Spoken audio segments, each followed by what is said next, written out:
दोस्तों ये बात ज़रूर सामने आई होगी कि जब से ये चाइनीज़ एप्लीकेशन पर रोक लगी है सोमवार की रात 12 बजे से, तो उसके बाद चीन की क्या दशा होगी, चलिए आपको बताते हैं। दोस्तों चीन का पहला रिएक्शन था, चीन के फॉरेन मिनिस्टर ने भारत के इस स्टेप पर चिंता जताई। फिर इंडिया में चीन की एम्बेसी ने एक और स्टेटमेंट जारी की और इन दोनों के स्टेटमेंट का मीनिंग ये निकलता है कि इंडिया का ये स्टेप भले ही सांकेतिक हो, लेकिन इससे चाइना को एक कड़ा सबक मिला है। अब चीन को ये समझना होगा कि ऐसा बिल्कुल नहीं होगा कि हम सीमा पर भी डटे रहें, साथ ही साथ व्यापार भी करते रहें। जी नहीं, ऐसा अब हम नहीं होने देंगे।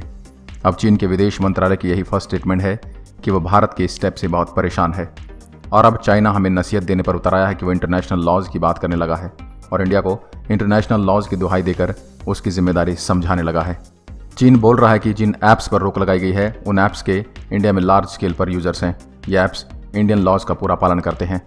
नेशनल सिक्योरिटी के जिस बेस पर इंडिया ने इन ऐप्स को बंद किया है वो बेस अपने आप में डाउटफुल है। साथ ही साथ ये वर्ल्ड ट्रेड ऑर्गेनाइजेशन के नियम का भी उल्लंघन है।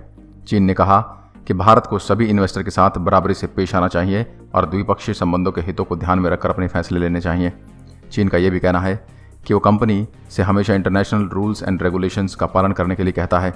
साथ ही साथ विदेशों में बिजनेस करने के लिए वहाँ के कानूनों का पालन करने पर जोर देता है।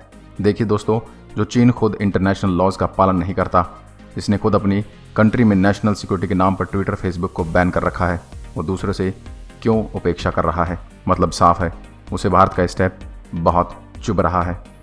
और इसका अर्थ ये भी है कि भारत ने अपने निशाने बिल्कुल सही जगह पर लगाए हैं। दोस्तों भारत ने सिर्फ कुछ ही चीन के ऐप्स बंद किए। सोचिए अगर भारत ने कोई और बड़ा स्टेप ले लिया तो चीन का क्या होगा। ग्लोबल टाइम्स ने अपनी रिपोर्ट में बताया कि पिछले 3 सालों में चीन के इन्वेस्टर्स ने इंडिया में करीब 80,000 करोड़ रुपए का इन्वेस्टमेंट किया है, लेकिन कट्टर राष्ट्रवाद की वजह से इंडिया चाइना के इन्वेस्टर्स का यकीन तोड़ने में जुटा है। और हम खुश हैं कि चीन जैसे देश को पता चल गया कि भारत में राष्ट्रवादी लोग रहते हैं, भारत में राष्ट्रवादी सरकार है। दोस्तों देखिए, ये तो बहुत छोटी सी बात है, इससे चीन का कुछ बिगड़ने वाला नहीं, लेकिन सोचिए इतने से नुकसान से ही चीन तिलमिला उठा है। अगर भारत ने इसे बड़ा कोई स्टेप ले लिया तो सोचो क्या होगा। लेकिन दोस्तों भारत में भी कुछ लोग ऐसे हैं जो चीन की चिंता करने में लगे हैं।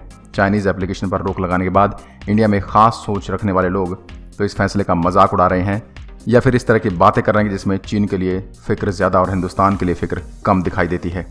सोशल मीडिया पर कुछ लोगों ने यह लिखा कि टिकटॉक ने कोरोना वायरस से लड़ाई में पीएम केयर्स फंड में 30 करोड़ रुपए का दान दिया है। अब जब टिकटॉक पर रोक लगाई गई है तो क्या ये पैसा वापस लौटाया जाएगा? इसके अलावा कुछ लोग ये भी लिख रहे हैं कि अगर सुरक्षा कारणों से चाइनीज़ ऐप को प्रतिबंध किया गया है तो ऐसे में इंडियन एप्लीकेशन पर भी बैन लगाया जाए। भारत के स्टेप को ग्लोबल कवरेज में चीन की टेक्नोलॉजी कंपनी ने सुरक्षा खतरे के मुद्दे पर भी अब पूरे वर्ल्ड में डिस्कशन चल रही है।